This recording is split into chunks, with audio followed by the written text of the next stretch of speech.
Hi, this is Jessica DaMassa reporting outside of the beautiful Hotel Del Coronado here at Singularity University. I know, we can't contain our excitement about being outside. We're at Singularity University's Exponential Medicine, and I'm here with Nick from Real DX.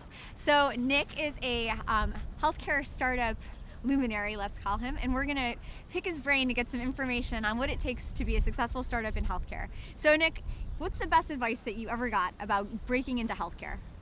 Twitter. Jump on Twitter. Yeah. Twitter. So, okay, and we're done.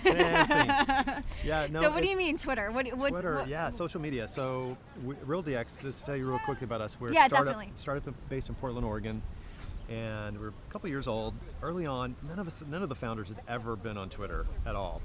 And somebody said, you really should be on Twitter. And one of the first people that we kind of connected with on Twitter was a guy named Greg Masters. Okay. He's at 2HealthGuru on Twitter. And he really showed me the ropes on how to use Twitter, and I was like, wow, it's fascinating. And then one of the next guys we met is Dr. Nick, who's now the Chief Medical Officer at Dell Healthcare. And when I met him, he was the Chief Medical Officer at Nuance. Okay. But he's at Dell now. It's an awesome gig. Right? Yeah. And Dr. Nick is so much fun. I met him at HIMSS and was just getting into the tweeting thing and learning how to do it. Like I said, Greg was showing me the ropes. It's Dr. Nick who said, look, you guys are going to succeed because of your presence on Twitter already. And we were brand new to Twitter. And when I say we, it's basically me and the other founders. Okay. So, and the really awesome thing I tell people about Twitter is, Twitter isn't about you really promoting your company, and it's not even really so much about promoting yourself. It's about being part of a community, right? And so I tell people, say, yeah, you could start a Twitter account that's your company, but really people want to hear from Jessica. They don't want to hear. Of course they do. Yeah, they don't want to hear from the company talking. They want to hear what are your thoughts? What's your opinion?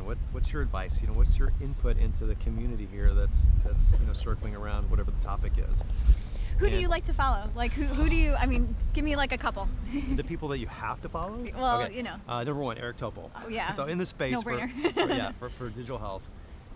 You got to follow Eric Topol. You have to follow Daniel Kraft. I mean, hello. Everything that comes out of exponential medicine, Singularity University. Great. I mean, great thought leaders like Esther Dyson and Anish Chopra. Jonathan Bush is fun to follow. Yeah. From Athena.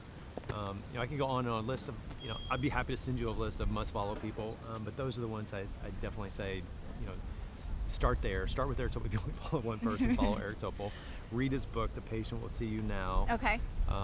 It's fantastic if you want to see, over the horizon of what's going to happen in the future in healthcare, and it's happening now. It's not so far in the future anymore. Right. But I mean, the first time I read that book, I promise you, I was like 5 pages in, and I was like, it was just the coolest What stuff. about it? Yeah, because what about it's predicting the future in healthcare and the way that we're going to see doctors and the way that we're going to interact together. And so the whole idea, the old model, and I think I talked about this earlier inside, of patients, we're accessing the system. We're coming to, the ivory tower behind the wall, and we're having lucky to be there. Yeah, lucky to be there, right? And so that system, that way of delivery, it's just not working anymore, right? Because number one, there's a lot of people that want to access the system. The Affordable Care Act brought in 30 million new people that are tripping the system that weren't in the system before.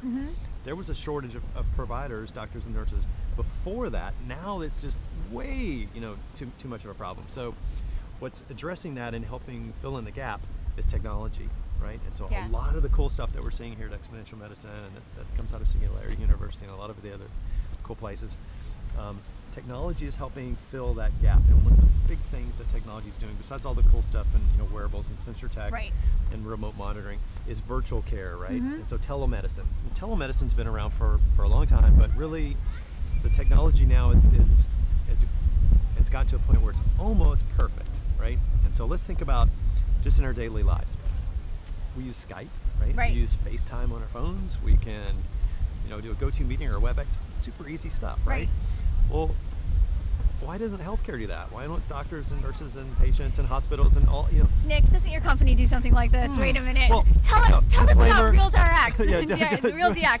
Disclaimer, right? So we created an API called MedVideo, which is all about HIPAA compliancy and managing asynchronous video, right? I've heard it called the YouTube of medical videos.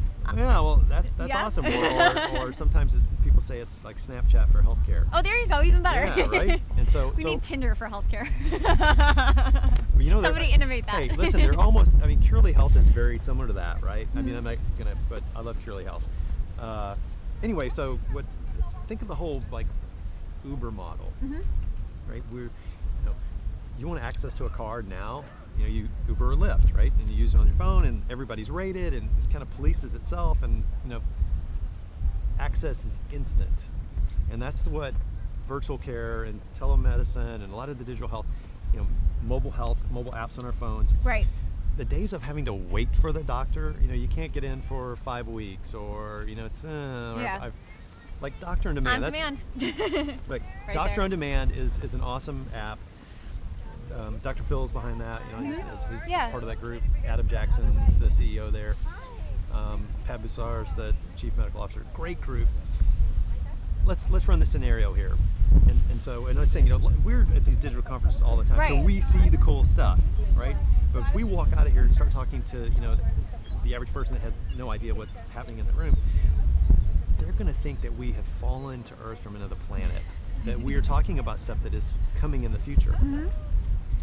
It's happening today, right? Right. So a big piece of what we're all trying to do in digital health in these conferences is see cool stuff, but also get the awareness out there. Definitely. And Twitter helps do that, right? Okay. So Twitter helps us all communicate inside that bubble, but it also helps get information out. Because, we could go talk to some of these folks right now and say, hey, do you know that there are options for you to see the doctor right now? That next time you're sick, what if instead of having to get in your car, drive up the freeway, sit in traffic for an hour, finally get to the doctor's office, sit in the lobby with a bunch of other sick people for an hour, and then have to repeat that and go home, an hour through traffic. What if I told you there's a way that you could use your phone or your computer, sit down, stay in bed in your jammy pants, see the doctor. Right. Yeah, right. And even do that without insurance. Just as long as you've got your credit card in there like any other app.